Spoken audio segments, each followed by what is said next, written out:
हम सब दिन भर कितने ही नक्शे देखते हैं, कभी फोन पर, कभी खबरों में, तो कभी कहीं सफर करते हुए।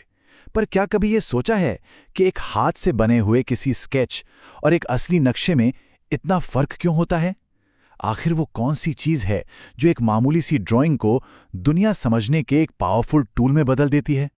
चलिए आज इसी बारे में बात करते हैं। जरा इन दो तस्वीरों को देखिए।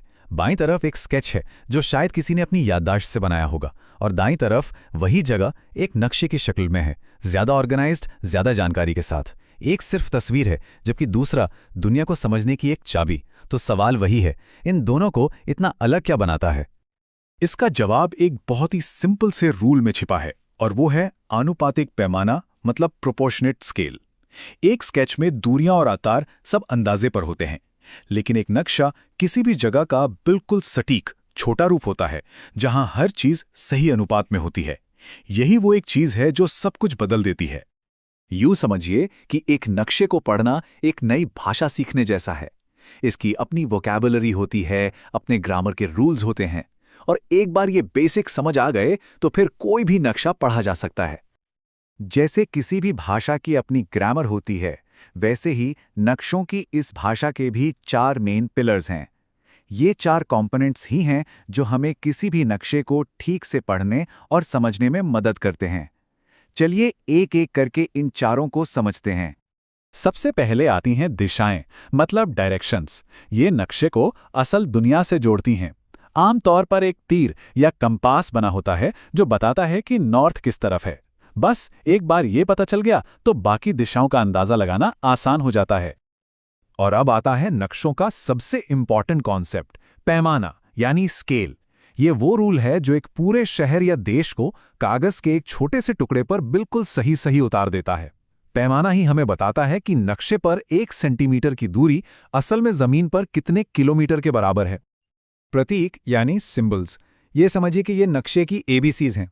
अब हर चीज़ का नाम लिखने की जगह तो होती नहीं, तो हम छोटी छोटी तस्वीरों या आइकन्स का इस्तेमाल करते हैं, जैसे मंदिर के लिए एक छोटा सा भवन या नदी के लिए एक नीली लाइन।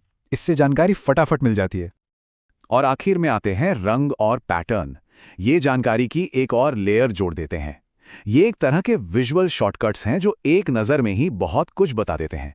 जैसे नीला रंग हमेशा पानी को दिखाता है और हरा रंग पेड़ पौधों या जंगल को। इससे नक्शा समझना और भी तेज हो जाता है।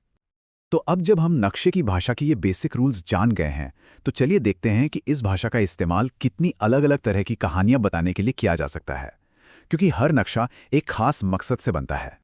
पॉलिटिकल मैप्स हमें ये बताते हैं कि इंसानों ने दुनिया को कैसे ऑर्गेनाइज किया है। इनमें देशों, राज्यों और शहरों की बाउंड्री दिखाई जाती हैं। ये वो नक्शे हैं जो हम अक्सर स्कूल में या खबरों में देखते हैं। इसके ठीक उलट फिजिकल मैप्स दुनिया को वैसे दिखाते हैं जैसी वो असल में है, नेचुरली। ये हमें पहाड़, नदियां, पठार और मैदान जैसी चीजें दिखाते हैं। मतलब ये धरती की कहानी बताते हैं, इंसानों की नहीं। और फिर आते हैं थीमैटिक मैप्स। ये किसी एक स्पेसिफिक टॉपिक पर फोकस करते हैं। ये हमें बता सकते हैं कि किसी देश में कहाँ सबसे ज्यादा बारिश होती है या किन शहरों में पॉपुलेशन सबसे ज्यादा है। ये मैप्स असल में डेटा को एक कहानी में बदल देते हैं।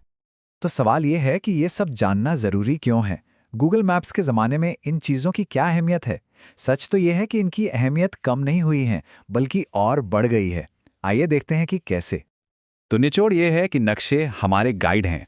वो हमें सिर्फ रास्ता नहीं दिखाते, बल्कि दुनिया की मुश्किल से मुश्किल जानकारी को आसान बनाकर हमारे सामने रखते हैं। चाहे किसी देश की सीमा हो या किसी इलाके में फसलों का पैटर्न, नक्शे हमें एक नज़र में सब कुछ समझा देते हैं। तो अगली बार जब कोई नक्शा देखें, चाहे वो फ़ोन पर हो या किसी किताब में, तो एक पल के लिए रुकिएगा। नक्शे सिर्फ लकीरें और रंग नहीं हैं, वे हमारी दुनिया को देखने का एक नज़रिया हैं। और सोचने वाली बात यह है कि हम हर दिन जिन नक्शों का इस्तेमाल करते हैं, वे हमारे और हमारी प्रायोरिटीज़ के बारे में क्या कहानियां बताते हैं।